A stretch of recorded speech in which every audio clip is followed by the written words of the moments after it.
Ils étaient les maîtres des Andes, les maîtres des côtes pacifiques, les maîtres de la première superpuissance d'Amérique. Leur nom est resté dans l'histoire. Ce sont les Incas.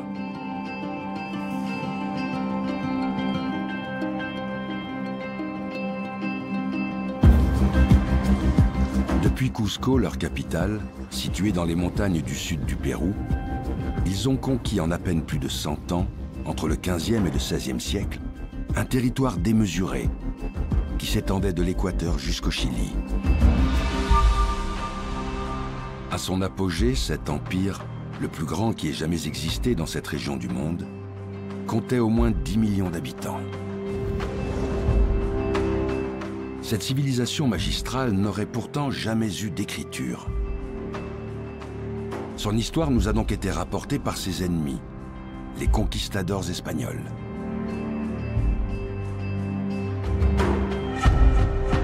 Après avoir brutalement défait l'Empire Inca en 1532, les Espagnols ont rédigé des rapports richement illustrés appelés chroniques. Par la suite, au 19e et 20e siècle, cette documentation, la seule source historique existante, a servi de référence à toutes les recherches archéologiques menées sur les Incas.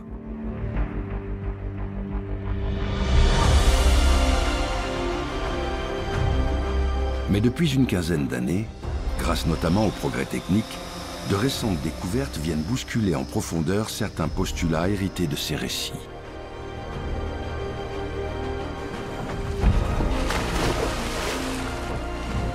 Une nouvelle histoire de l'Empire Inca se fait jour, révélant des aspects inconnus ou mal compris de cette civilisation devenue légendaire.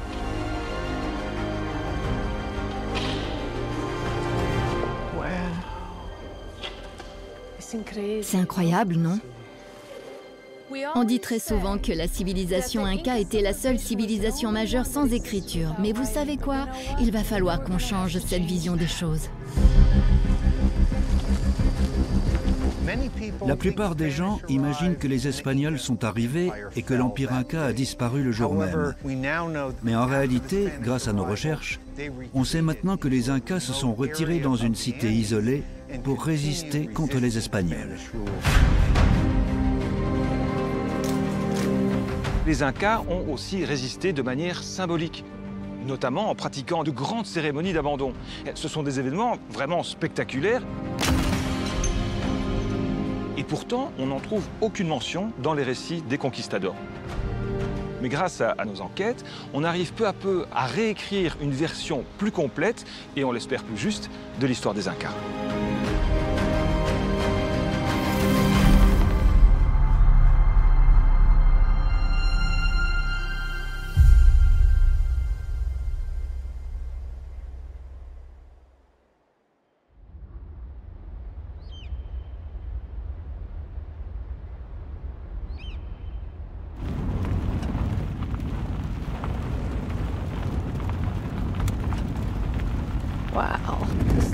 Ces paysages sont incroyables. Effrayants, mais incroyables.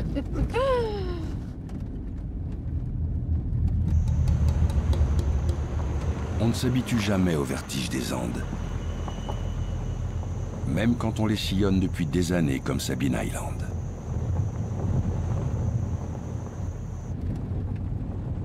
Cet anthropologue est attendu à Tupicocha, un village situé dans l'une des vallées les plus reculées du Pérou. Je ne suis encore jamais venue jusqu'ici. C'est très difficile d'accès. Les paysages sont merveilleux, mais c'est très accidenté. Ce qui fait que ce village est resté isolé et que ses traditions n'ont pas été affectées par le monde moderne.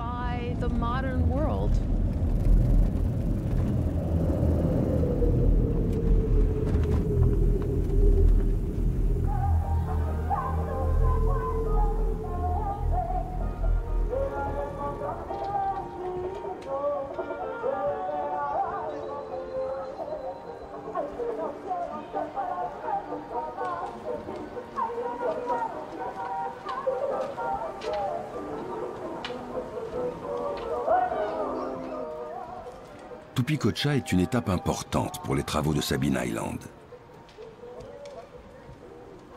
Depuis 10 ans, cette scientifique s'interroge sur une théorie enseignée dans tous nos livres d'histoire.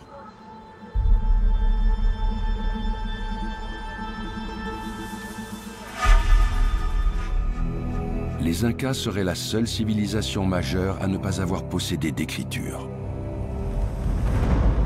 Mais alors, dans ce cas, comment aurait-il pu administrer un empire aussi immense, le plus vaste et le plus riche qui ait jamais existé en Amérique? C'est ce que Sabine Island cherche à comprendre. Car un élément l'interpelle.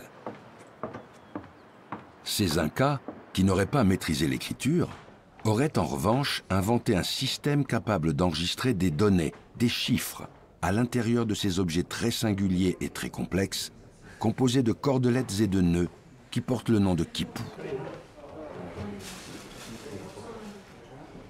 Il en existe encore quelques centaines à travers les Andes. Ceux de Tupicocha sont conservés précieusement par les représentants des plus anciennes lignées de la communauté. Sabine Island a obtenu l'autorisation de les examiner. Je vous remercie tous d'être ici avec vos quipus.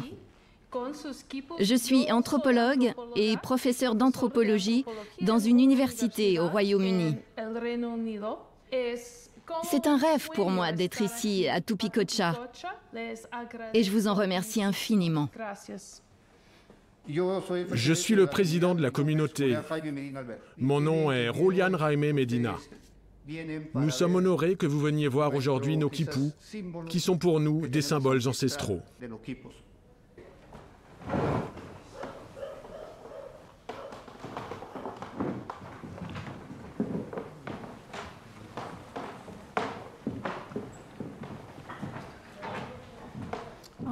Celui-ci est parfait.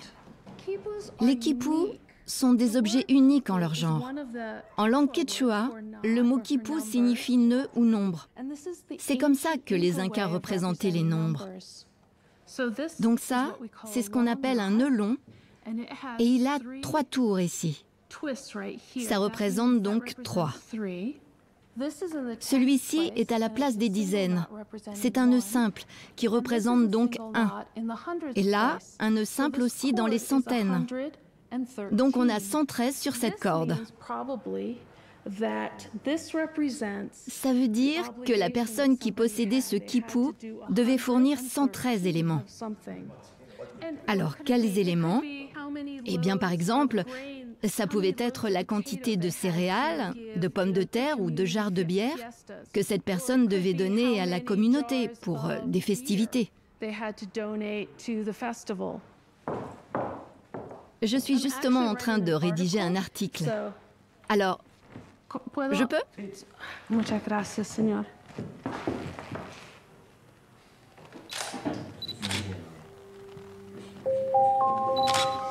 Depuis le milieu du XXe siècle, tous les quipus étudiés par les archéologues, plus de 1000 au total, partagent les mêmes caractéristiques.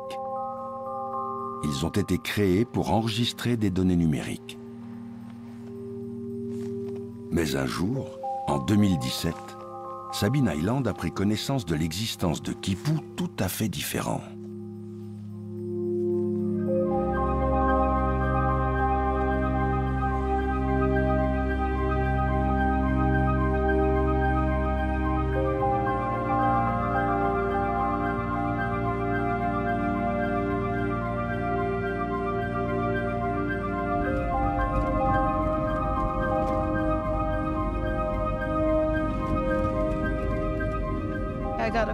J'ai reçu un appel d'une femme qui vivait dans un petit village nommé San Juan de Coyata. Et elle m'a demandé de venir voir leurs 2 quipus. Bien sûr, j'y suis allée.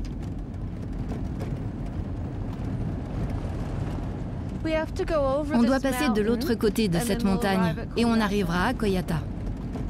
Quelle route! Ça aide d'être drogué à l'adrénaline pour faire ce type de métier.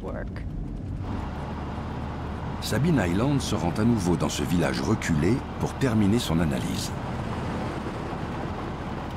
Je suis très excitée de les revoir enfin. J'avais déjà essayé de revenir une fois, mais on avait dû faire demi-tour. Il s'était mis à pleuvoir et la route était devenue beaucoup trop dangereuse. C'est tellement compliqué d'aller jusque là-bas. J'espère que ça va aller cette fois.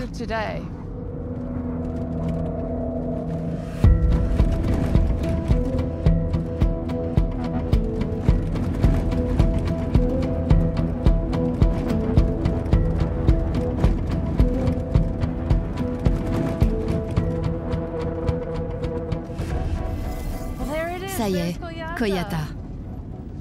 Waouh, c'est tellement bon d'être là à nouveau.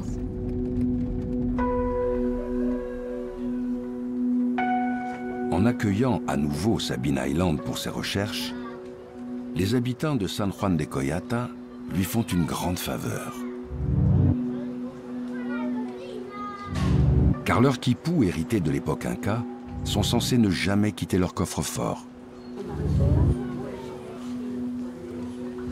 Ils sont considérés comme sacrés,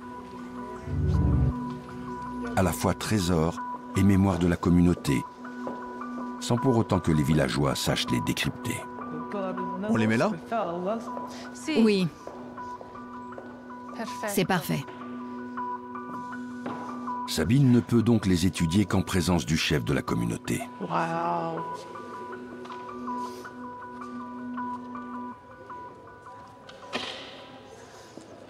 Wow. C'est incroyable, non? Lorsqu'elle l'a vu la première fois, Sabine Island a compris que ce quipu était tout à fait différent de ce qu'elle avait étudié jusqu'à présent. Déjà, on voit qu'il n'a pas de nœud. Mais au-delà de ça, la nature même des cordelettes est d'une telle complexité. Quand je les ai étudiées la première fois, j'étais en compagnie de 2 bergers de la communauté. Ils ont identifié chacune des fibres animales qui ont été utilisées pour faire ces cordelettes. Cette cordelette bicolore, c'est du poil de vigogne. Le bleu là, c'est du poil de lama qui a été teinté. Ce rouge-brun, c'est du chevreuil. En tout, il y a 6 animaux différents représentés dans ces cordelettes. J'ai réalisé que j'avais affaire à un quipu bien plus complexe que tout ce que j'avais vu jusqu'à présent. Et là, je me suis dit, qu'est-ce que c'est? C'est très mystérieux.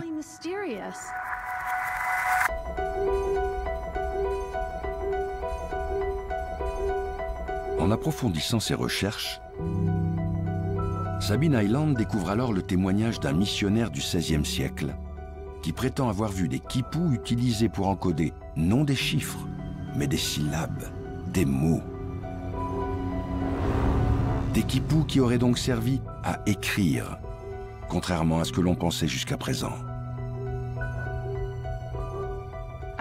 J'ai pensé, mon Dieu, est-ce que ça pourrait être un quipu syllabique?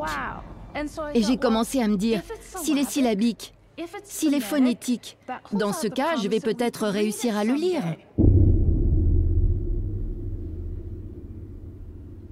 Si ce quipu représentait bien une écriture codée, comment parvenir à la déchiffrer? Sabine Island s'est alors inspirée du grand maître du déchiffrement. Mon grand héros, c'est Champollion, l'homme qui a déchiffré les hiéroglyphes égyptiens. Et Champollion nous a enseigné que la première chose à faire, c'est d'essayer de trouver le type d'information que contient chacune des parties. Donc, lui, il a étudié le cartouche et il a dit « Ah, il y a le nom du pharaon là-dedans ». Pour diverses raisons que je vais simplifier, j'ai estimé moi aussi que le nom de la personne qui avait créé ce quipu devait être inscrit à l'intérieur. Si on regarde ce quipu, on distingue des marques là, sur le bord. Les bergers m'ont dit, c'est l'emblème de l'une des plus grandes lignées de notre village. Je leur ai demandé, et comment elle s'appelle? Ils m'ont répondu, Ayuka.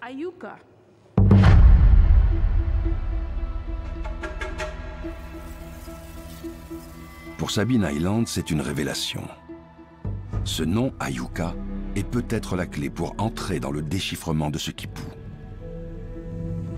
Mais avant d'aller plus loin, elle doit recouper ces informations.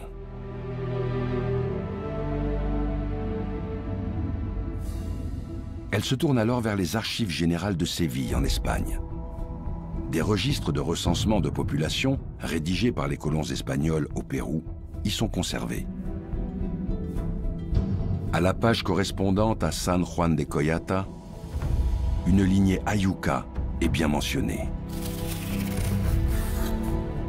Sabine Island sent qu'elle tient peut-être sa pierre de Rosette. Elle se lance alors dans le déchiffrement. Alors ok, je pars d'un postulat. Ce nom pourrait se trouver dans les 3 dernières cordes comme une signature. Cette fibre de guanaco correspondrait au A. Ensuite, ce cordon, ce serait U. Et enfin, K correspondrait à cette fibre bleue et jaune. Maintenant, il faut essayer de croiser ces résultats avec un autre quipu pour voir si ça fonctionne, si on aboutit à un déchiffrement qui a un sens. Un deuxième quipu est conservé à Coyata. Il est en plus mauvais état. Mais par chance, les cordelettes de fin n'ont pas été abîmées et peuvent donc être étudiées.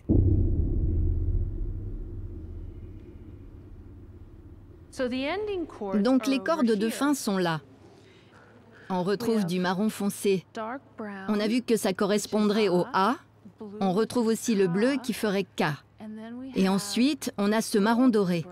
En langue quechua, cette couleur est appelée par, ce qui nous donnerait acapar.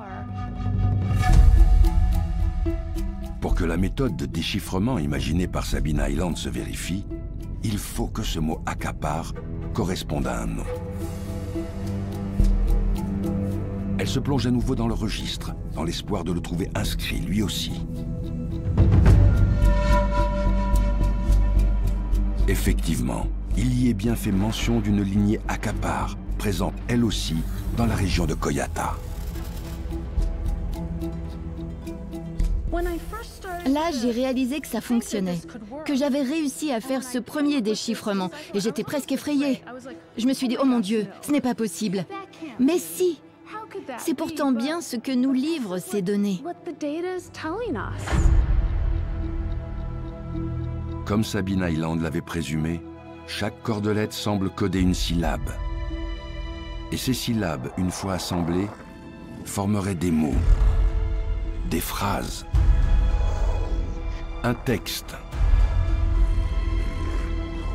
Selon un système tridimensionnel fondamentalement différent d'un alphabet classique.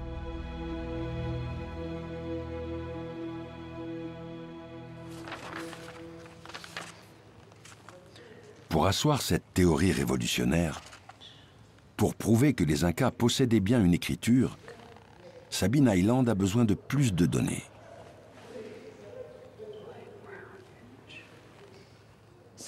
C'est tellement excitant d'avoir été capable de faire ce déchiffrement préliminaire.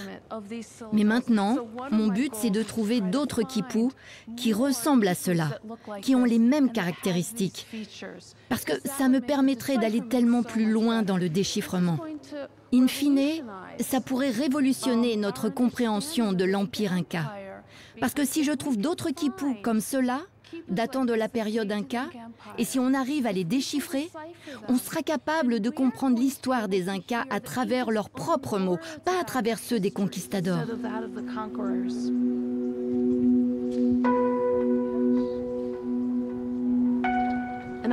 Je suis prête à parcourir le monde pour les trouver. C'est vraiment ma quête du Graal.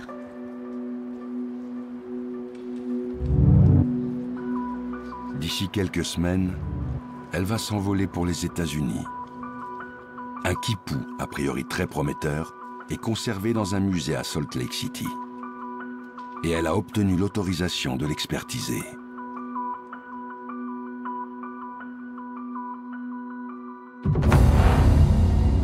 Si Sabine Island parvient à déchiffrer ces quipus dans leur intégralité, ses travaux marqueront une véritable révolution et pourraient profondément modifier la compréhension du monde Inca.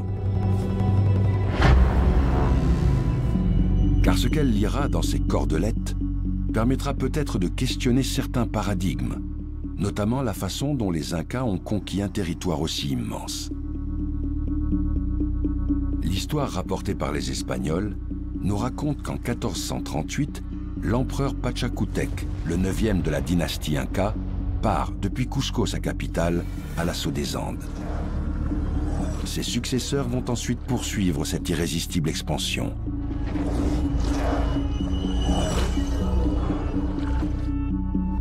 En à peine un siècle, les Incas conquièrent plus d'une centaine de peuples, de façon impitoyable, comme le relatent les chroniques. Les Incas firent placer les têtes des chefs sur des pointes de lance. Puis, ils ordonnèrent que l'on confectionne des tambours avec la peau de leur ventre. L'empereur, lui, donna l'ordre que les femmes enceintes soient ouvertes, vivantes. Et cela fut fait. Dans leurs textes, les Espagnols ne retiennent que la violence et la cruauté de l'armée Inca. Et leur vision des choses est restée jusqu'à récemment communément admise. Mais depuis les années 2000, les archéologues qui fouillent au lac Titicaca révèlent un aspect totalement méconnu de la conquête des Andes par les Incas.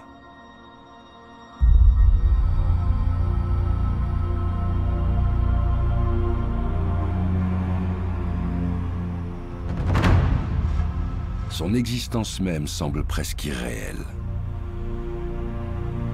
Ce lac, vaste comme une mer, est posé à une altitude que l'on croit réservée aux sommets enneigés.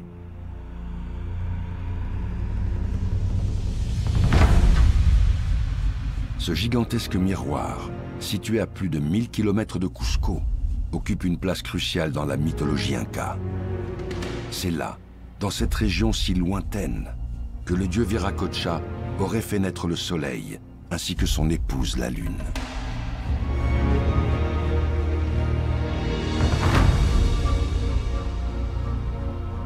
Ainsi, au XVe siècle, lorsque l'empereur Pachacútec, qui se considérait comme le propre fils du soleil, part à la conquête des Andes, ce lac est pour lui une priorité absolue, car c'est le lieu où le couple fondateur de sa dynastie aurait vu le jour.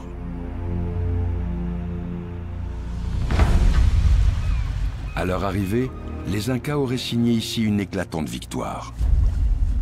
Mais comment seraient-ils parvenus à imposer durablement leur autorité sur cette région si isolée? N'y aurait-il pas d'autre facteur que la seule suprématie guerrière?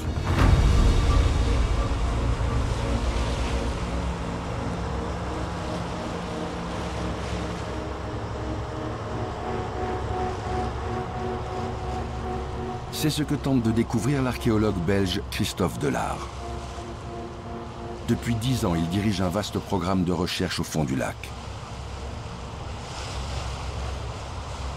Avec des plongeurs belges, boliviens et péruviens, chaque année, pendant 8 semaines, il fouille sous l'eau. Les gars, dernière journée de fouille. Aujourd'hui, ce qu'il faut terminer, c'est la fouille jusqu'à l'US 3. Je vais noter jusqu'à l'US 3. L'autre sondage, alors Michael, hein, tu me rappelles, on était ici. Oui. Là, on a quelque chose. Rocío, hay que trabajar en esta zona. Oui, ok. Et también ese. Ok, vu qu'on est vraiment court, on va essayer de commencer avant 11h et il ne faut pas traîner sur les rotations. Si vous avez vraiment froid, remontez à 55 minutes, c'est pas grave, il ne faut pas faire 1 heure quoi. Ok. On s'équipe maintenant là. Ok, on s'équipe maintenant. J'espère qu'Elvira arrive et on décolle. Elle est là? D'ailleurs, alors, mise à l'eau dans 15 minutes à mon avis.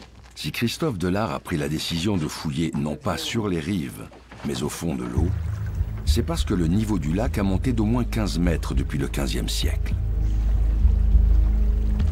Des vestiges datant de l'arrivée des armées Incas dans cette région ont donc pu être engloutis.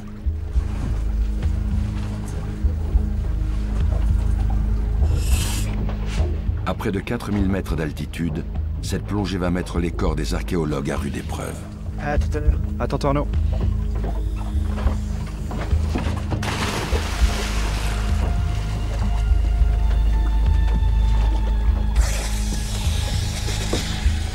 Car la température de l'eau atteint à peine 6 degrés. Arnaud, 10h42.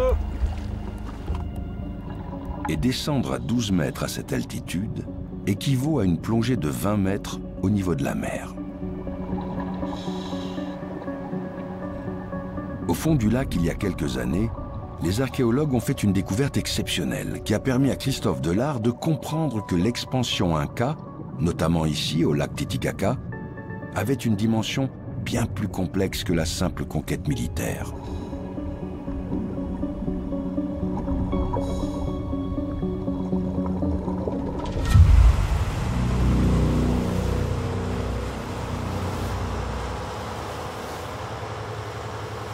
Pour rejoindre le lieu où il a fait cette découverte, il faut se rendre de l'autre côté du lac, à 5 heures de navigation.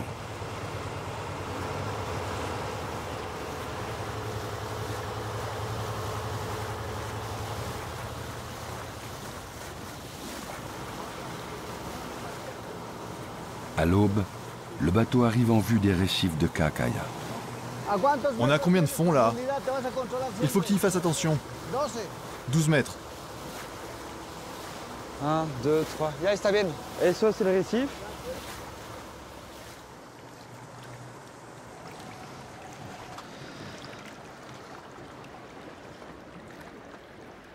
Ah, c'est beau. C'est super beau.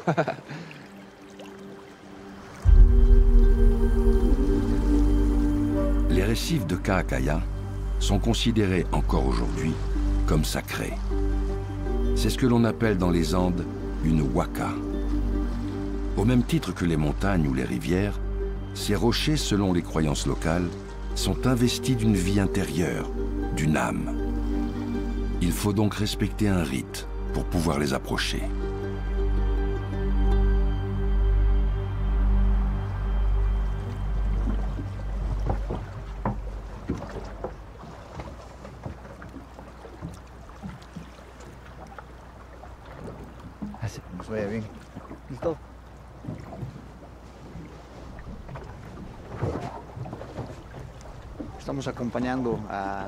On doit faire une offrande pour qu'il sache qu'on est là. Et on doit prendre nous aussi des feuilles de coca. Alors dans le paysage, dans la cosmographie inca, il y a des endroits comme ça, isolés, qui ont une signification très importante. Alors on l'a pas trouvé par hasard. À un moment, pour minimiser les zones de recherche, on a cherché simplement des récifs à faible profondeur, totalement isolés, sur l'ensemble du lac. On en a plusieurs, on ne les a pas encore tous explorés, mais celui-là, en l'occurrence, on l'a fait en 2014. C'est le collaborateur de Christophe Delard, l'archéologue bolivien Marcial Medina, qui le premier a repéré ces récifs. On a compris que c'était un lieu que les gens d'ici respectaient encore beaucoup. Alors on s'est dit, il faut qu'on y aille. Pourquoi pas? Il doit y avoir quelque chose de spécial ici. Et donc on s'est mis à l'eau.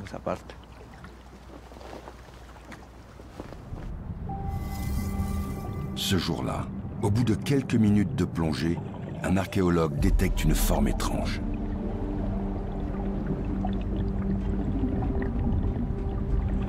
Au pied du récif, c'est là où il y avait beaucoup de végétation. Et en fait, il y avait ce coffret en pierre posé là, tout simplement. Ça n'avait pas bougé en 500 ans. Il n'a pas pu attendre la fin de sa plongée. Il est remonté, il a dit « Ok Christophe, je pense qu'on a quelque chose ». Donc moi, je voulais avoir le cœur net. Il fallait que j'aille sous l'eau pour être sûr que c'était pas un caillou avec une trace ronde. Directement, j'ai eu la confirmation. J'ai tout de suite reconnu ce coffret en pierre.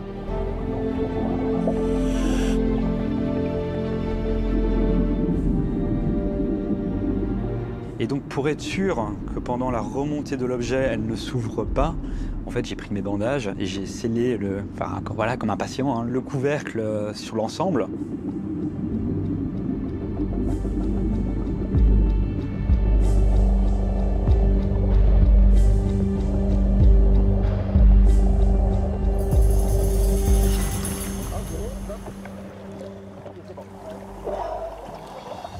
Et en fait, quand on est remonté sur le bateau, tout le monde attendait.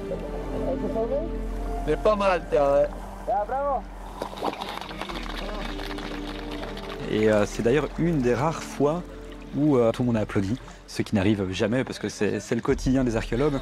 Mais sur ce coup-là, il y avait vraiment une charge émotionnelle assez forte.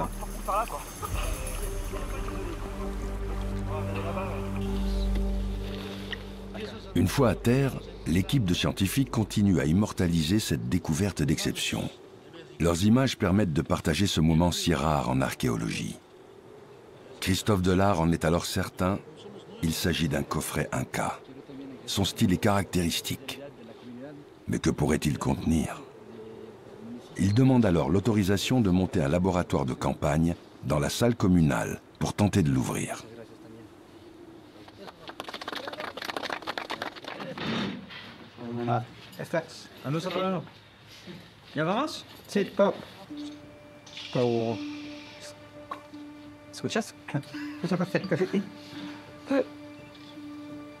Quasi. Tengo. Giorgio photo. Aïe, c'est problématique. Au premier coup d'œil, dès qu'on l'ouvre, en fait, ce qu'on voit, on voit rien. C'est très simple. C'était recouvert de sédiments. C'était rempli de sédiments. Et donc, en fait, on a fait un décapage archéologique. On a fouillé en surface, donc cette cavité à l'intérieur du coffret en pierre, centimètre par centimètre.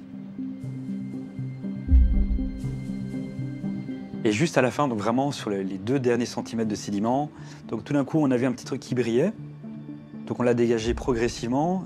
Et en fait, en dégageant vraiment toute cette cavité, on s'est rendu compte qu'au fond, il y avait une petite feuille d'or enroulée sur elle-même, juste à côté d'une petite figurine miniature en spondylus, donc avec une couleur orangée. C'était vraiment un moment incroyable.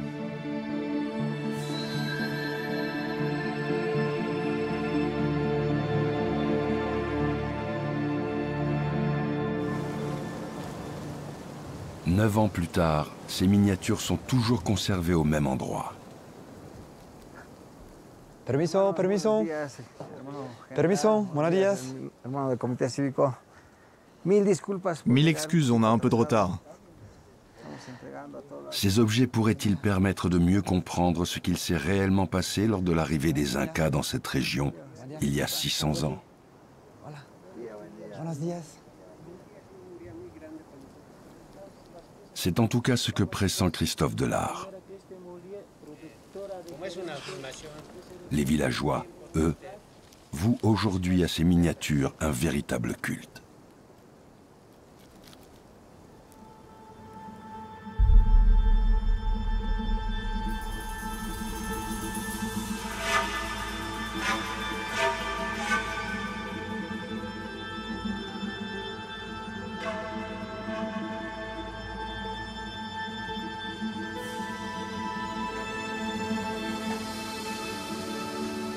Ceci, en réalité, est un petit bracelet miniature avec une perforation. Ce sont les bracelets que les nobles Incas possédaient. Et ceci, c'est une figurine de Camélidée, mais qui est associée en réalité à la figurine féminine. Alors c'est très intéressant parce qu'en somme, par rapport à cette offrande, peu importe la substitution de l'objet, on a en réalité un couple, une dualité, homme, femme. Et peut-être justement, on peut aller un peu plus loin. On a d'une certaine manière le couple primordial Inca, vraiment le couple d'origine, non, de la dynastie, et qui peut être associé bien sûr à la fois avec le soleil et la lune. Ça, c'est la preuve que ces miniatures sont des offrandes faites au lac par les Incas. Et donc, on peut voir que pour eux, le lac Titicaca était un lieu hautement sacré. Ce serait pour pouvoir immerger ces offrandes de grande valeur que les Incas auraient façonné cet écrin en pierre. Vous voyez le coffret déjà, c'est très bien élaboré. Ça a été creusé dans l'andésite, c'était une pierre volcanique. Il y a 2 choses intéressantes, 2 perforations. Il faut vraiment imaginer qu'à la période Inca, il y avait des cordes et que sans doute c'était une offrande faite depuis un bateau. Il faut vraiment imaginer une cérémonie où ce coffret est déposé très doucement dans le fond du lac. Ce coffret sacré n'a donc pas été jeté au hasard dans le lac, mais placé volontairement, avec précaution, dans un endroit choisi. Et d'après Christophe Delard, ce n'est pas un cas isolé. Récemment, en approfondissant ses recherches, il a découvert qu'une trentaine de coffrets similaires, contenant des miniatures, avaient été retrouvés dans le lac au cours des 50 dernières années.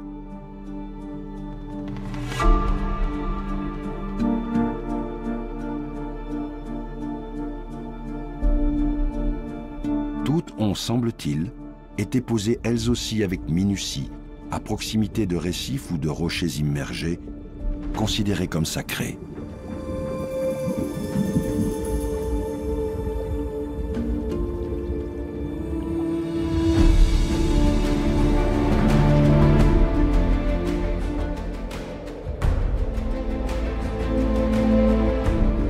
Mais pour quelle raison? Pourquoi les armées de l'empereur Pachacútec auraient-elles pris la peine de pratiquer de tels rites si élaborés aux quatre coins du lac? Comment l'expliquer? Que cherchaient les Incas en agissant ainsi?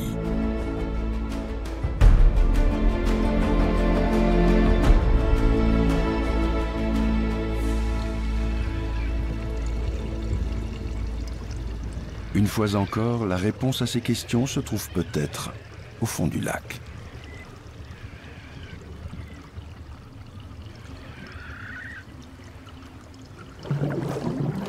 Arrivée du plongeur.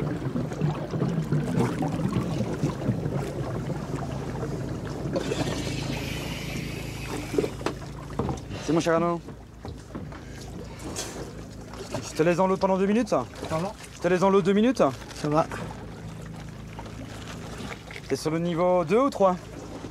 C'est toujours l'interface de l'US 3. Il y a un ossement de la main. Ouais. Une acérique. Une vertèbre de la main. Et ça, c'est de la céramique Tiwanaku.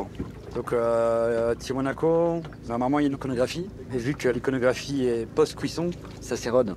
Alors que la céramique Inca, souvent, c'est pré-cuisson. Donc, elle se fige beaucoup plus. Ok. Je vais le mettre avec le reste.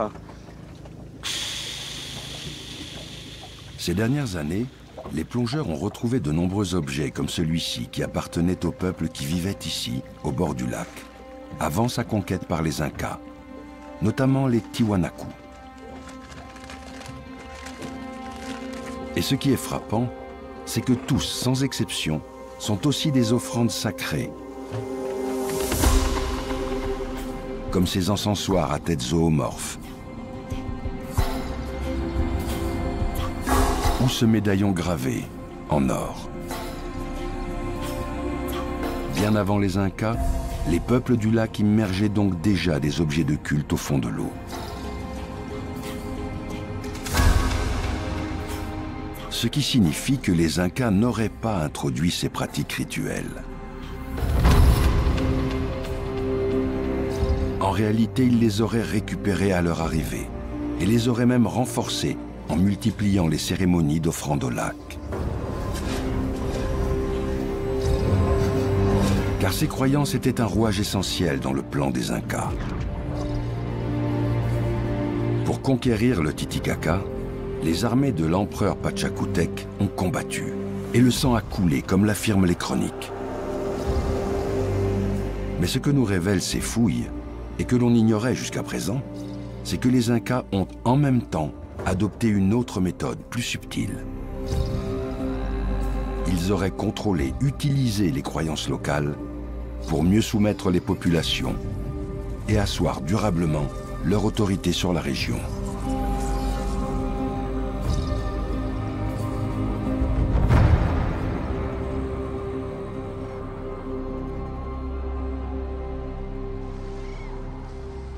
C'est en tout cas ce que peut en conclure aujourd'hui Christophe Delard. On peut vraiment parler d'une stratégie à la fois politique et religieuse. C'est ça qui a fait vraiment le succès de leur expansion, c'est qu'ils n'ont pas forcé les populations à changer de dieu, voire de coutume. Ils ont pris les dieux, ils les ont mis dans leur panthéon, entre guillemets. Et donc ils vont progressivement se réapproprier des espaces sacrés beaucoup plus anciens. En particulier le lac, c'était une des zones les plus anciennes, c'est vraiment emblématique. Et en ce sens, ils ont pu réellement conquérir le cœur de toutes les populations andines.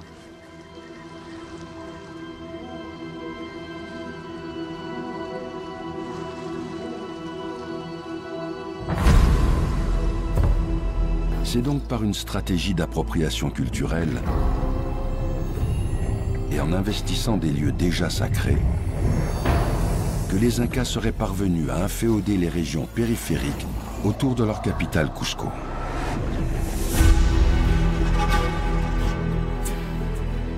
Cette politique d'absorption illustre le grand projet de l'empereur Pachacútec.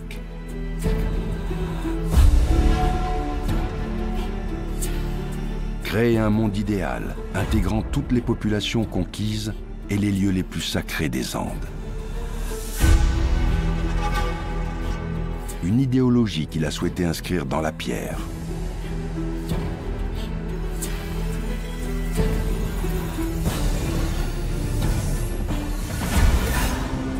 C'est ce que de nouvelles recherches viennent de révéler au Machu Picchu.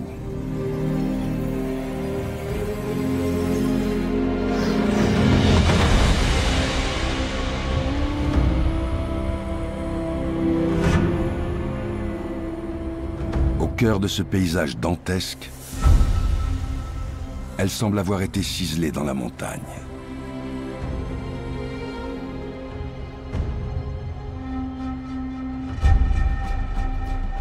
Les conquistadors ne sont jamais arrivés jusqu'ici. Ils n'ont donc rien écrit à son propos. À quoi servait cette fascinante cité ? Depuis sa découverte en 1911, elle est souvent présentée comme une sorte de palais de villégiature qui aurait pu accueillir quelques 750 personnes. Pachacútec l'aurait construite au milieu du XVe siècle pour y passer quelques semaines par an, à l'écart de sa capitale Cusco, de la vie à la cour et de ses intrigues. Mais aujourd'hui, deux chercheuses vont beaucoup plus loin. D'après elles, l'empereur Pachacútec aurait fait de cette cité le manifeste de son idéologie civilisatrice.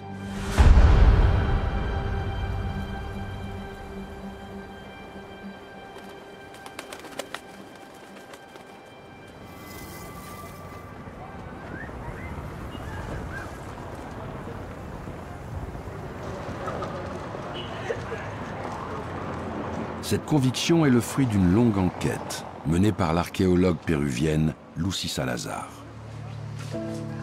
Depuis le début de sa carrière, elle tente de percer les secrets du Machu Picchu.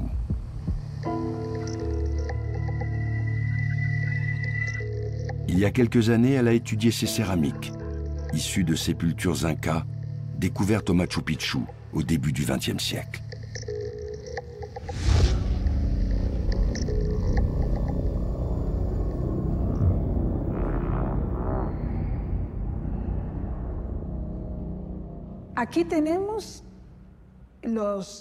On a là les artefacts, les ustensiles que ces défunts utilisaient de leur vivant à Machu Picchu. Par exemple, ces assiettes dont ils se servaient au moment du repas.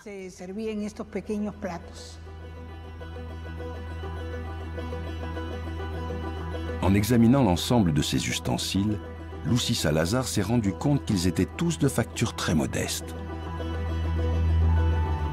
Elle en a alors déduit que les individus inhumés avec ces objets étaient probablement des gens du peuple, affectés au service de l'empereur Pachacútec.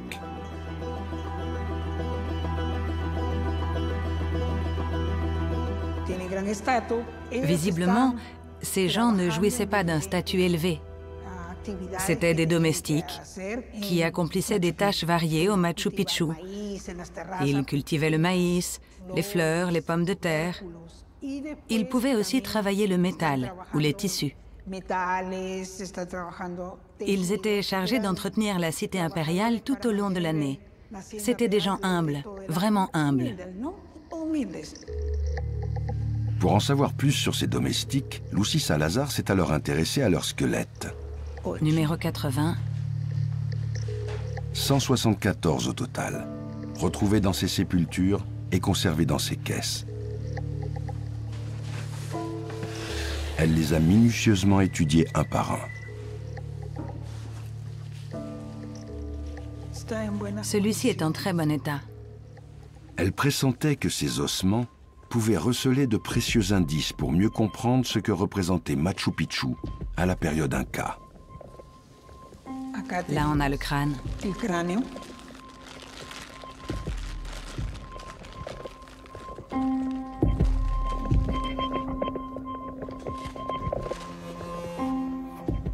Il appartenait à une femme.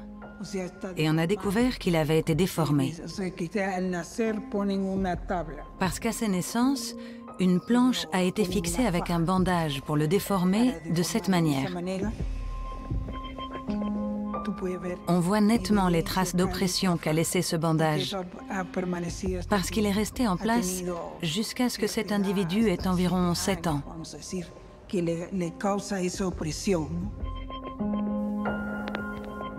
Lucy Salazar estime que cette déformation était probablement un marqueur culturel, ethnique. Mais ce marqueur ne correspond pas aux populations qui vivaient dans la vallée autour de Machu Picchu à la période Inca.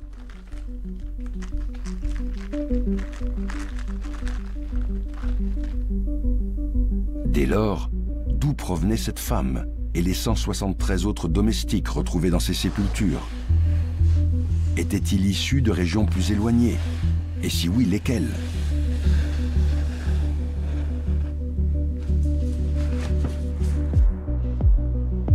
L'américaine Bethany Turner lui a proposé son aide pour tenter de répondre à ces questions. Elle est experte en bioarchéologie, une nouvelle discipline à la frontière entre la biologie, l'archéologie et la médecine. Elle pense pouvoir déterminer l'origine géographique de chacun des squelettes du Machu Picchu grâce à l'analyse de leurs dents.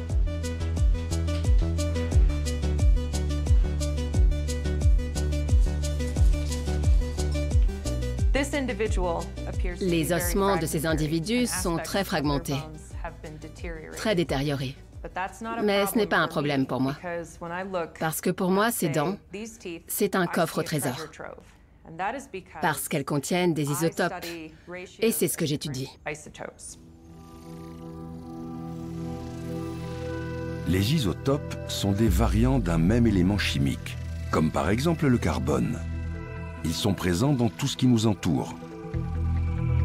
Dans l'eau, dans les végétaux, dans les animaux et aussi dans notre corps. Lorsque nous ingérons des aliments, les isotopes qu'ils contiennent s'incorporent dans nos tissus qui en gardent une trace.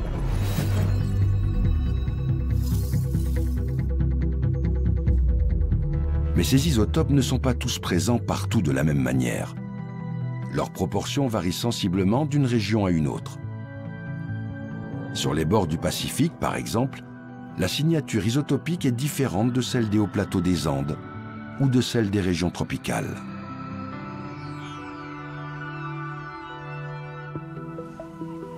Par conséquent, en identifiant la signature isotopique inscrite dans ces ossements, Bethany Turner peut en déduire la région dans laquelle chacun de ces individus est né.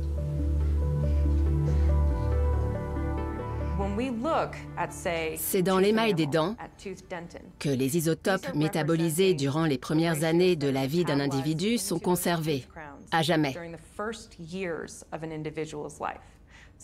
Et donc, je peux en déduire où il a vécu au cours des 3 premières années de sa vie. Ce que je fais, c'est que je compare l'émail de 2 ou 3 dents pour chaque individu. Et je peux d'ores et déjà confirmer que les individus inhumés au Machu Picchu provenaient bien de tout l'Empire. Aucun d'entre eux ne venait exactement du même endroit. Ce n'est pas un grand groupe issu d'une même communauté qui a été déplacé au Machu Picchu. Au contraire, c'est comme s'ils avaient été sélectionnés dans différentes régions de l'Empire et amenés au Machu Picchu pour servir l'empereur.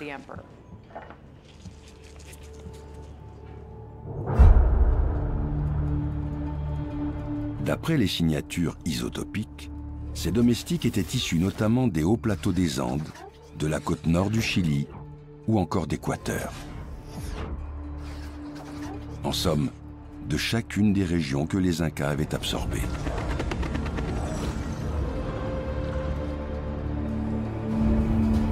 En agissant ainsi, En faisant venir à Machu Picchu ses domestiques de toutes les provinces, l'empereur faisait de cette citadelle un microcosme. Une métaphore en réduction de son empire multiethnique.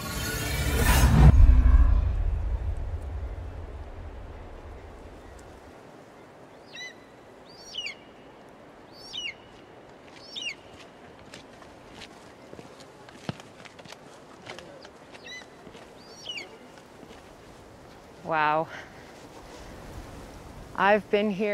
Ça fait déjà 7 ou 8 fois que je viens. Mais à chaque fois, c'est comme si c'était la première fois. Quand on regarde ce paysage, il ne faut pas seulement voir sa beauté naturelle. Il faut prendre en considération surtout son caractère sacré. On a des terrasses et une rivière qui entourent le site, et ces montagnes tout autour qui sont des huacas, des lieux sacrés. Tout cela représente un idéal dans la cosmogonie inca.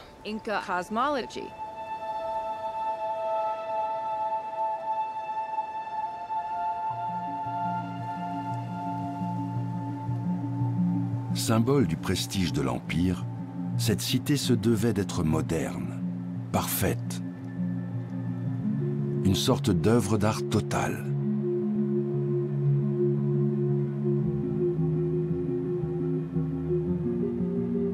Ces terrasses ciselées étaient admirablement proportionnées.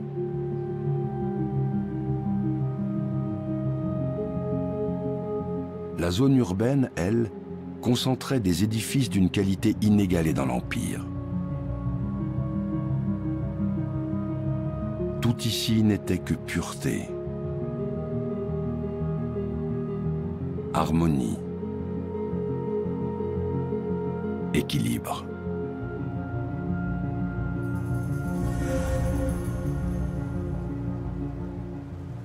D'après Bethany Turner, Machu Picchu n'était donc pas un simple lieu de villégiature. Cette cité représentait bien plus que cela pour son créateur, l'empereur Pachacutec. Le fait qu'il ait amené des gens de tout l'Empire jusqu'à cet endroit parfait,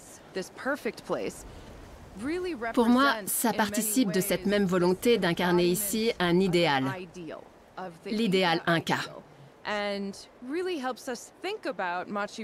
Et donc, on ne peut plus voir Machu Picchu juste comme la plus grande et la mieux préservée des cités incas. Nos recherches démontrent bien qu'elle avait été pensée comme une cité modèle, un microcosme parfait de ce que l'Empire voulait représenter.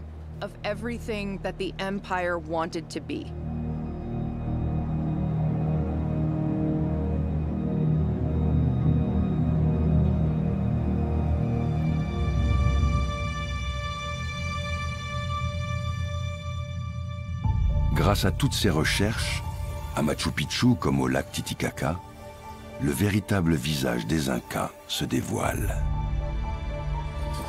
Visiblement, c'est aussi grâce à leur maîtrise aiguë des symboles et des croyances qu'ils seraient parvenus, en seulement quelques décennies, entre les 15e et 16e siècles, à fusionner une centaine de peuples hétéroclites au cœur d'un même empire surpuissant.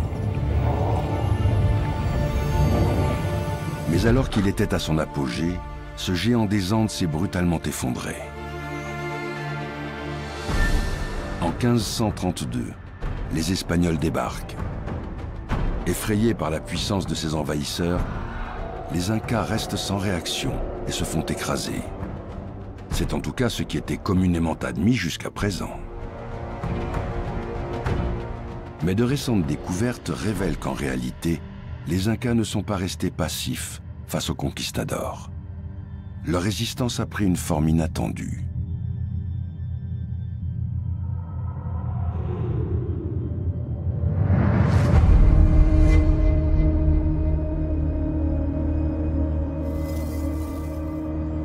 C'est ce qu'est en train de démontrer l'archéologue belge Peter Eekhout sur la côte pacifique à proximité de Lima.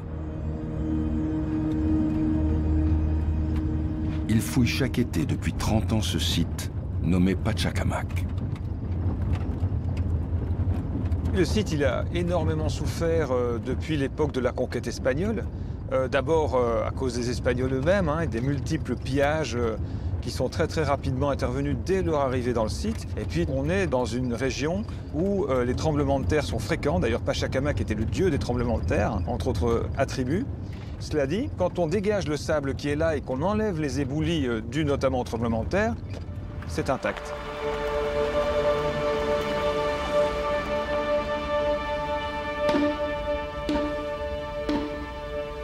À la période Inca, entre le XVe et le XVIe siècle, se tenait en ces lieux l'un des plus grands pèlerinages de l'Empire.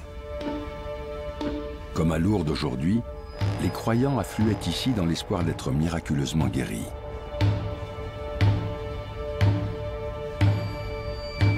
Ceux qui mouraient se faisaient momifier et enterrer dans cette enceinte sacrée de plus de 600 hectares.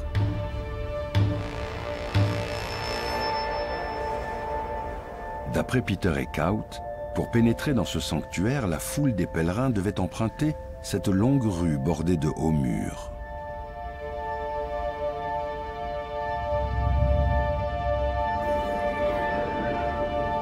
Une fois à l'intérieur, pour implorer les faveurs du dieu Pachacamac, ils pratiquaient des rites souvent accompagnés d'offrandes de grande valeur, en or ou en matériaux précieux.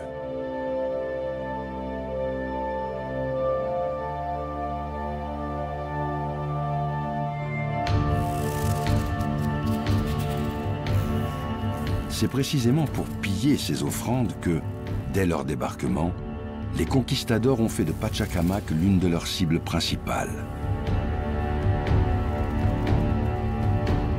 Si l'on en croit leurs récits, ces guerriers n'ont même pas eu besoin d'assiéger la cité pour la faire tomber. Les prêtres et pèlerins incas, subjugués par leur supériorité, se seraient livrés sans réaction.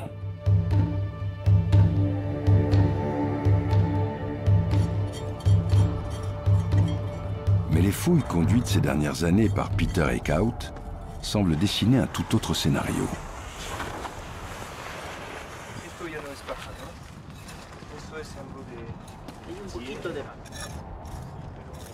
Avec l'archéologue péruvien Milton Luján, il se consacre à l'étude d'un temple édifié par les Incas à l'intérieur de cette enceinte quadrangulaire de 1600 mètres carrés.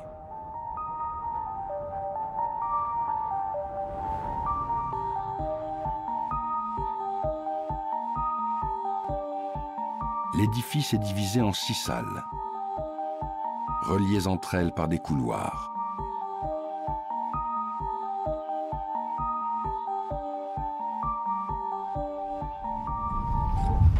En débutant ces fouilles, les archéologues étaient loin d'imaginer ce qu'ils allaient découvrir.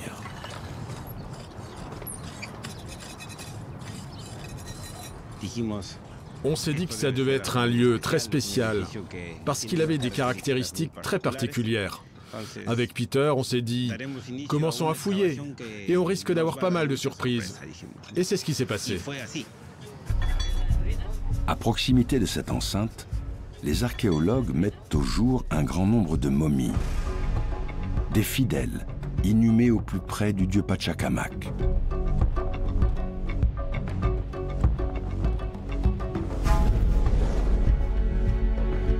Mais c'est ce qu'ils découvrent par la suite au cœur même du temple qui attire le plus leur attention. Le sol qu'ils dégagent, et qui date de la toute fin de la période Inca, est jonché d'objets. Des offrandes sacrées.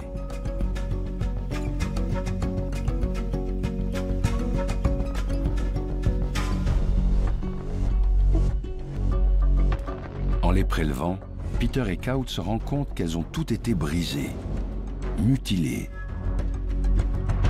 puis dispersées dans le sanctuaire. Comment l'expliquer ?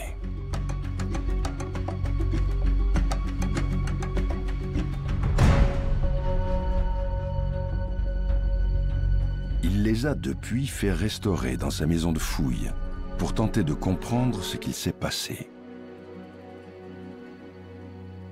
Tous ces objets sont sacrés et montrent une grande diversité d'origine.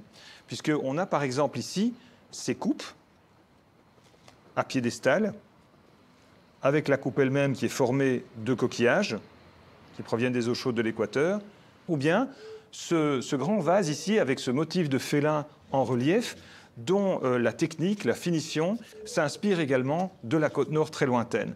Mais d'autres viennent peut-être encore plus loin. On a celui-ci par exemple, cet objet qui est un fragment de grande parure, de grande coiffure, orné de plumes en provenance d'Amazonie. Et donc on a cette grande variété de provenance qui atteste des différentes régions dont provenaient les pèlerins qui se rendaient à Pachacamac à la période Inca. Pourquoi toutes ces offrandes ont-elles été retrouvées dans cet état?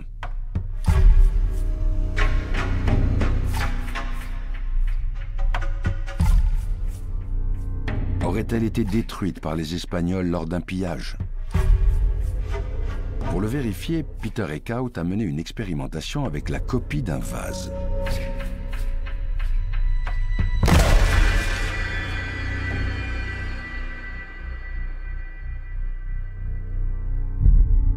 C'est plutôt éloquent, parce que ça correspond en partie à ce qu'on a trouvé, c'est-à-dire que l'endroit de l'impact, il est bien là, et c'est là qu'on a retrouvé quelques-uns des morceaux principaux des vases, montrant que c'est à cet endroit-là qu'ils avaient été brisés. Par contre, là, on voit très bien qu'ils sont à 1 mètre, 50 cm, 2 mètres, tout à fait différent de ce que nous, on a trouvé, où il y avait même des morceaux au-delà de certains murs des pièces où les vases avaient été brisés. Par exemple, le vase à motif de félin. Son point d'impact a été identifié dans cette pièce. Pourtant, plusieurs fragments ont été retrouvés de l'autre côté de ce mur. Et ce constat est valable pour toutes les autres offrandes. Donc, qu'est-ce qu'on peut en déduire? C'est que les vases ont été effectivement brisés in situ, sur place, et puis on a collecté certains des morceaux et on est allé soigneusement les disséminer dans différents endroits du temple, selon un modèle rituel qui, là, bien sûr, nous échappe. Et la même chose pourrait évidemment s'appliquer, même si c'est d'une façon différente, aux objets en plumes, aux tissus, etc., dont des fragments ont été retrouvés éparpillés dans le temple de la même façon.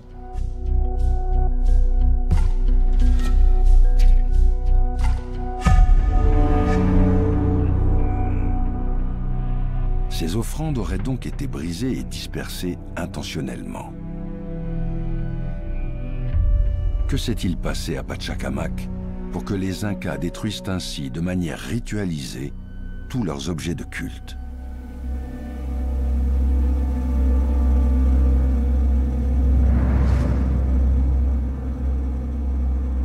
D'après Peter Eekhout, ces destructions, même si elles ne sont pas le fait des conquistadors, sont tout de même directement liées à leur arrivée à Pachacamac en janvier 1533. Après avoir pénétré dans l'enceinte sacrée, les Espagnols ont semé le chaos. Dans leur chronique, ils ne s'en cachent pas.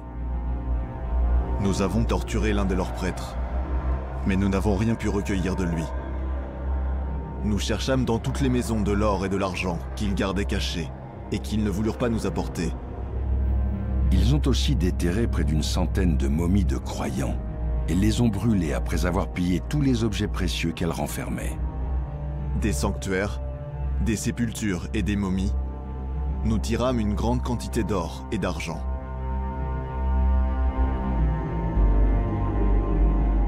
Devant de tels sacrilèges, les officiants du temple auraient alors décidé d'agir, de résister, à leur manière, avant que les Espagnols ne s'en prennent à eux, à leur tour.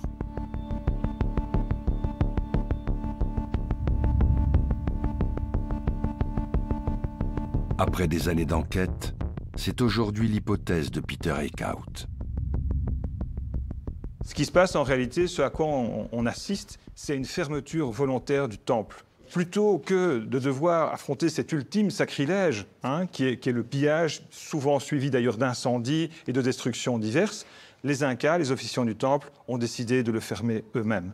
Donc c'est une forme de résistance symbolique, c'est une forme de suicide culturel, si l'on veut, mais tant qu'à voir le site comme ça dévasté, ou en tout cas pillé et détruit, on décide de prendre les choses en main soi-même et de le fermer de la bonne façon.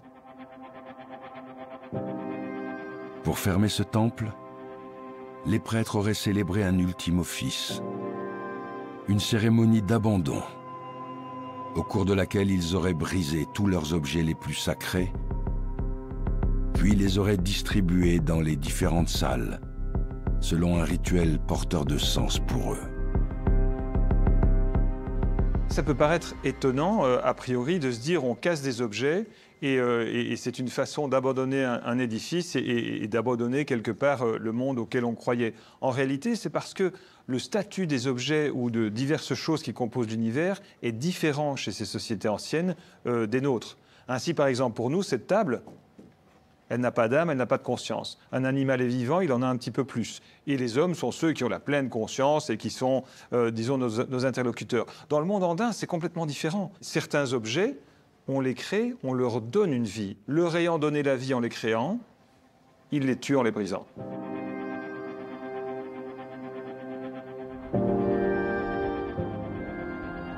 Réaliser un ultime rituel pour fermer son monde. Loin d'avoir été honteusement anéantis sans réagir, les prêtres de Pachacamac ont résisté moralement, symboliquement, acteurs de leur disparition.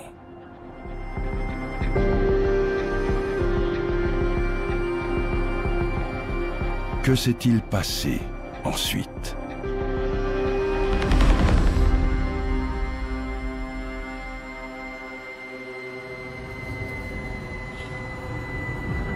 Nous sommes en 1533.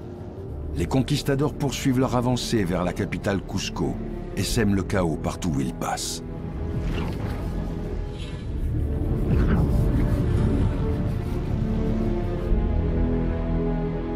« 90% des habitants de l'Empire vont rapidement mourir, massacrés ou emportés par les maladies introduites par les Espagnols.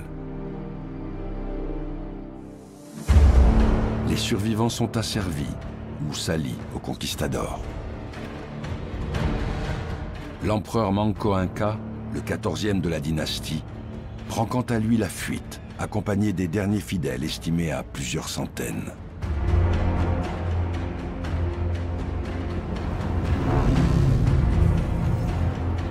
De récentes recherches ont permis de comprendre que c'est pour organiser la résistance que l'empereur se serait retranché dans la jungle. Depuis une cité reculée nommée Vilcabamba, il espérait pouvoir partir à la reconquête de son empire. Mais les chroniques ne donnent aucune indication sur l'emplacement de cette cité qui s'est effacée des mémoires. Alors où se trouve Vilcabamba, le dernier bastion des Incas ?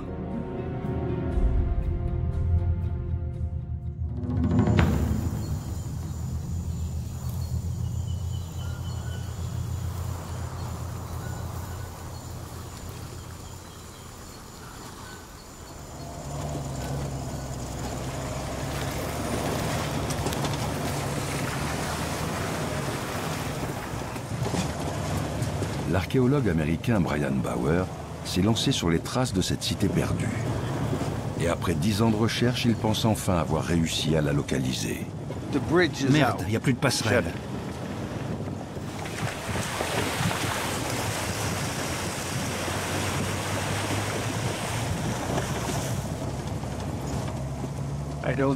Je vois plus les autres, mais je pense qu'il faut continuer.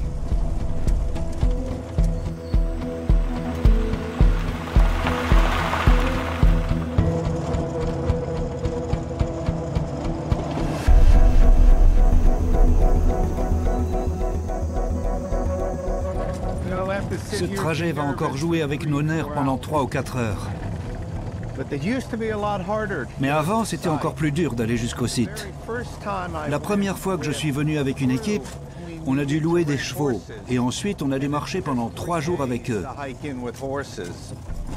Mais ces dernières années, ils ont ouvert cette piste. Mais ça reste un site vraiment très isolé.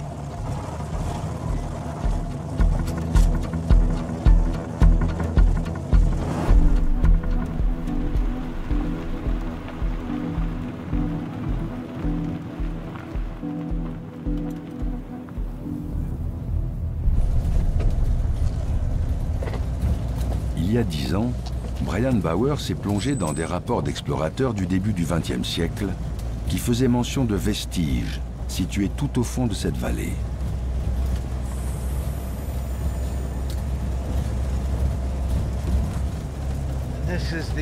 Voilà, c'est la fin de la route. À partir de là, il faut qu'on marche jusqu'au site.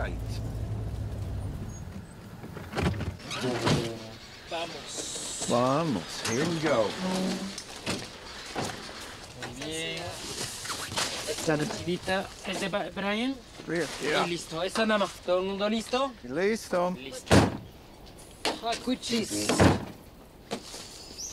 Il faut 1 heure de marche pour rejoindre le site. C'est la 4e fois que Brian Bauer s'y rend et il en est aujourd'hui presque persuadé. Il pourrait s'agir de Vilcabamba, la cité refuge des Incas. Par ici, allez, on y est presque. Car d'après ses fouilles, ce site, qui a été en partie dégagé, possède tous les attributs d'une cité impériale. Des plateformes cérémonielles, des édifices parfaitement rectangulaires, et surtout, ce vaste complexe qu'il a longuement fouillé.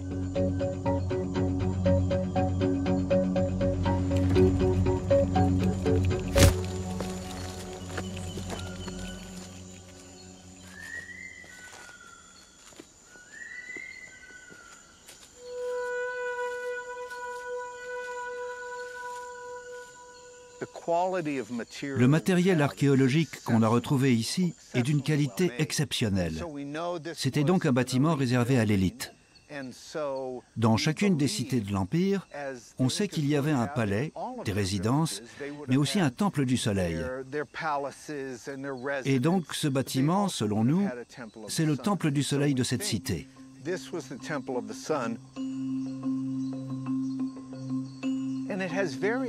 On a d'abord découvert qu'il était composé de plusieurs pièces dans lesquelles on a retrouvé des restes de production de chicha, de la bière de maïs, et d'autres éléments consommables. Donc, le personnel devait préparer les repas dans ces pièces. Et on a aussi mis au jour un petit patio où l'on devait servir les grands dignitaires. D'après les datations, ce temple aurait été occupé à partir de la moitié du XVIe siècle.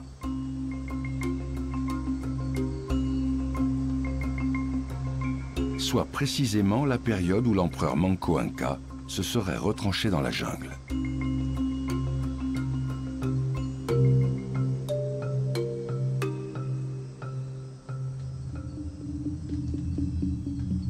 Alors ce site est-il vraiment Vilcabamba ? Pour l'heure, cette cité n'a été que très partiellement dégagée. Seuls quelques édifices ont pu être mis au jour. Jusqu'où s'étendait-elle réellement? Existe-t-il d'autres habitations encore ensevelies sous la végétation qui auraient pu abriter les centaines de résistants venus pour organiser la révolte contre l'envahisseur espagnol? Allez, on monte la tente. C'est pour le découvrir que Brian a monté cette nouvelle mission avec une équipe franco-péruvienne dirigée par Marjorie Coulin. Demain, ces scientifiques tenteront de scanner l'ensemble du site grâce à ce drone doté d'un capteur LIDAR. En fait, le LIDAR, ça veut dire Light Detection and Ranging, donc c'est comme un radar, sauf que ça utilise des impulsions lumineuses. Elles vont être envoyées géométriquement de telle manière que certaines d'entre elles vont être capables de percer la végétation dessous et de rebondir plutôt sous la canopée que dessus. Et donc on espère que ces impulsions-là qui réussiront à percer la canopée nous donneront une idée de ce qu'il y a dessous et potentiellement des structures archéologiques qu'on pourrait y trouver. Comment on s'organise demain? First of all, we have to decide the area that will have the highest priority for us. Bien sûr. Alors, dans cette zone, je crois avoir repéré quelques bâtiments éparpillés sous la jungle, mais je n'ai jamais pu les cartographier jusqu'à présent. Donc, il faut commencer par survoler cette partie, puis aller vers cette zone qui est relativement dégagée. Et une fois qu'on est là, on suit la rivière sur les deux côtés. Fantastique.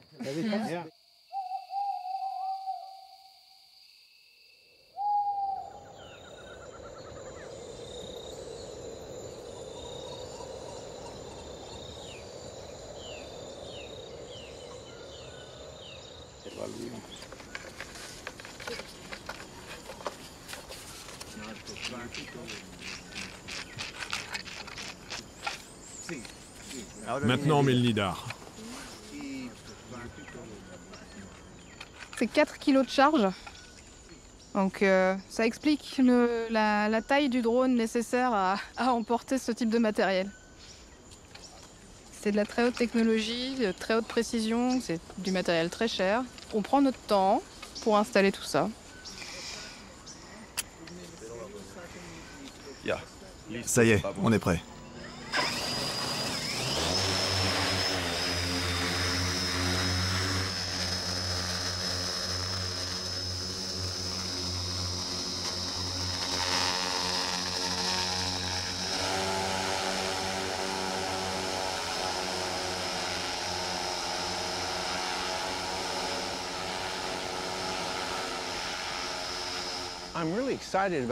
Je trouve ça tellement excitant, parce que je crois que c'est la première fois qu'on fait du lidar au Pérou. On n'a aucune idée de ce qu'il y a sous cette végétation très dense là-bas. Mais j'espère qu'avec le lidar, on va enfin connaître la superficie réelle de la cité. Et sans avoir à fouiller toute cette zone. Ça, personne ne le souhaite, parce qu'on est sur un site couvert d'arbres magnifiques. Bien sûr, on doit faire progresser la science, mais en laissant cet endroit aussi intact que possible. Le lidar va voler pendant 6 heures. Brian Bauer espère qu'il détectera des zones résidentielles qui auraient pu abriter les centaines de résistants en exil. Ce qui permettrait de conforter la thèse selon laquelle ce site est bien Vilcabamba, le bastion depuis lequel la résistance inca se serait organisée contre l'envahisseur espagnol.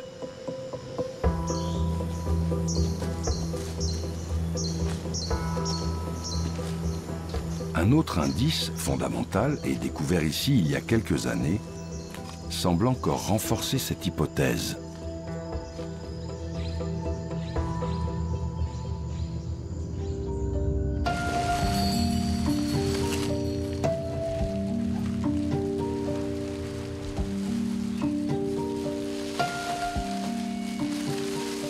Ce vase, filmé pour la toute première fois, il a été retrouvé en morceaux dans le Temple du Soleil.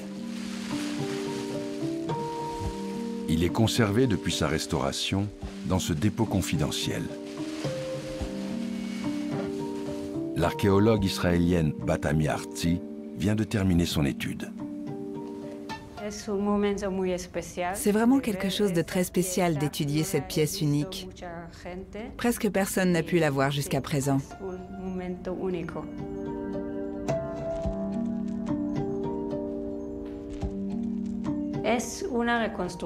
C'est une poterie inca qui a été reconstruite à partir des 55 fragments qui ont été retrouvés proches de l'une des portes.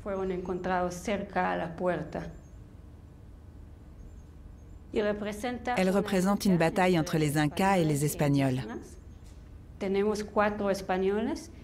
Au total, il y a 4 Espagnols. Et on voit aussi de nombreux guerriers Incas de différentes parties de l'Empire en train de lutter contre les conquistadors. Après des mois d'études, Batami Artzi est parvenue à identifier les personnages et elle a observé une étonnante récurrence.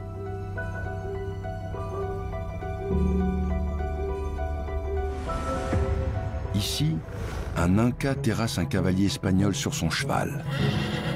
Là, un autre Espagnol est transpercé. Et il en est ainsi dans toutes les scènes de combat. À chaque fois, les vainqueurs sont les Incas.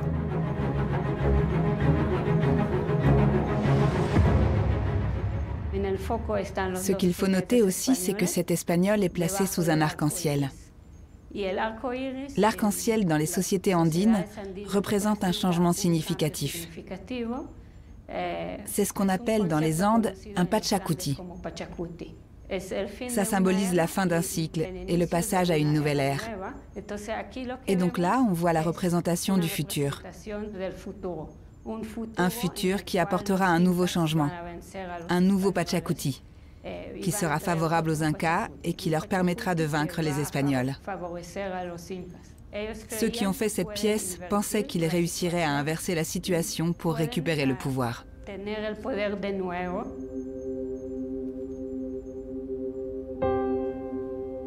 Jusqu'au bout, ils n'ont, semble-t-il, jamais renoncé. Portés par leur esprit de résistance, ils ont continué à croire en leur chance de recréer un jour leur empire à partir de cette cité.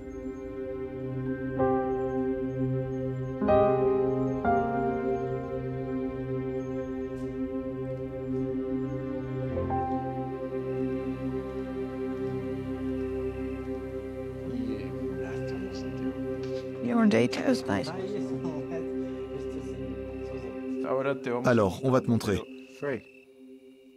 Regarde là, toute cette zone est couverte d'arbres. Et là, regarde, tu vas adorer. Regarde cet arbre, c'est incroyable. C'est bien un arbre sur un mur? Oui, oui, mais regarde cette zone-là. C'est sûr et certain, il y a quelque chose ici. Ça, ce sont des fondations sous les arbres, j'en suis sûr à 100%. Et si on continue à se déplacer par là... On a d'autres fondations? Exactement. Le mur se prolonge, tu vois comme il se prolonge par là? Et donc on remonte cette gorge et en fait ça continue encore? Oui. La citadelle continue jusqu'ici, c'est sûr et certain. Ces résultats sont encore préliminaires. Il va falloir approfondir ces données. Mais je suis déjà très surpris du nombre de constructions qu'on trouve sous la forêt. Ça nous donne déjà une idée de la taille des constructions, mais surtout de la taille de la cité en elle-même. On sent qu'elle était très étendue. Donc là, vraiment, il n'y a plus aucun doute désormais. Ce site est bien la cité que les Incas appelaient Vilcabamba, le dernier bastion de l'Empire Inca. Quelques mois plus tard, cette restitution 3D a pu être créée. Vilcabamba s'étendait sur plus de 15 hectares. Une taille largement suffisante, comme le pressentait Brian Bauer, pour abriter tous les résistants. C'est ici, entre ces murs, que pendant 40 ans, ils ont organisé la résistance, se croyant protégés dans l'anonymat de cette jungle.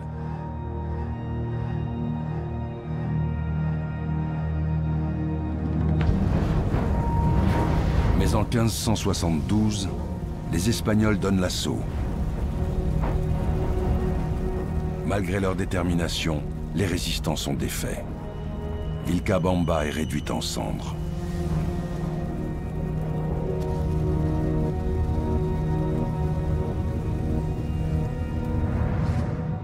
Le dernier empereur inca est exécuté. C'est la fin de cette civilisation.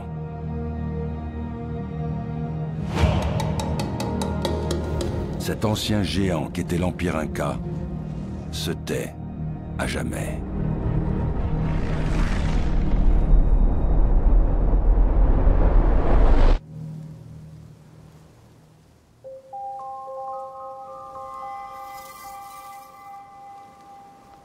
Mais un demi-millénaire plus tard, il va peut-être retrouver sa voie.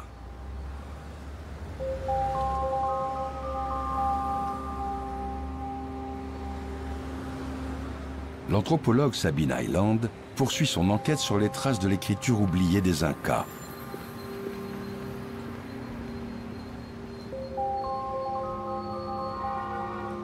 Elle est toujours à la recherche d'un quipu similaire à ceux qu'elle a découverts au Pérou pour valider sa théorie selon laquelle les Incas formaient des mots avec ces objets. On m'a envoyé la photo d'un quipu qui se trouve ici et j'étais très surprise parce qu'il a l'air de ressembler exactement au quipu de Coyata. Et là, je vais enfin pouvoir le voir. J'ai fait un long voyage pour vivre ce moment. Le quipu que Sabine s'apprête à découvrir a été rapporté dans les années 1940 aux États-Unis.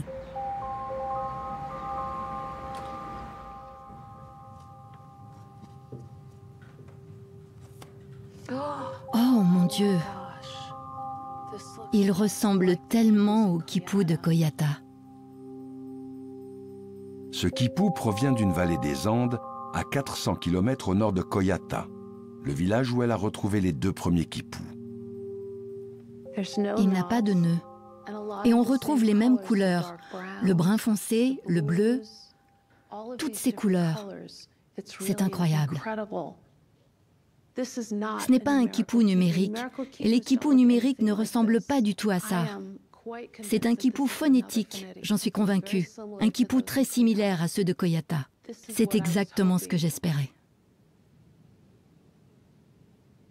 Je me sens bouleversée là, parce que c'est la preuve dont j'avais besoin.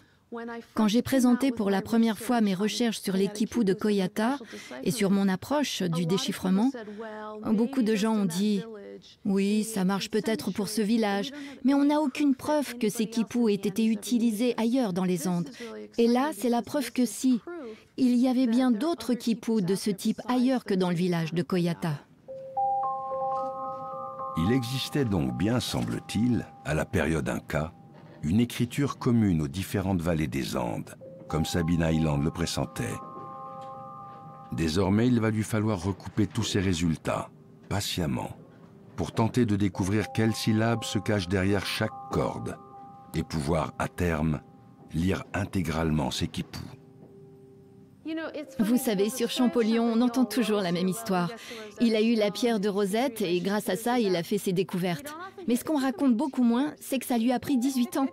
Ça n'a pas été si simple.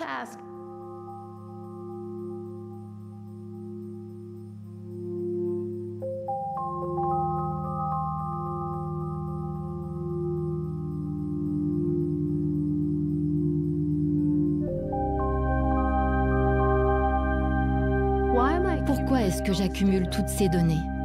Pourquoi est-ce que je fais tous ces efforts pour tenter de décrypter ces quipus? Parce qu'on sait maintenant que les Incas ont laissé une trace écrite, et c'est mon devoir de faire renaître leurs mots. Et je crois qu'il en est de même pour tous les chercheurs embarqués dans cette aventure. Que fait-on en se lançant sur les traces de la résistance Inca? Que fait-on en plongeant dans le lac Titicaca à la recherche d'offrandes oubliées? Que fait-on si ce n'est redonner aux Incas leurs propres mots, leur propre voix, leur propre vision du monde sans filtre ni intermédiaire? Et je crois que pour une civilisation qui a tellement souffert mais aussi tellement apporté à l'humanité, ce n'est que justice.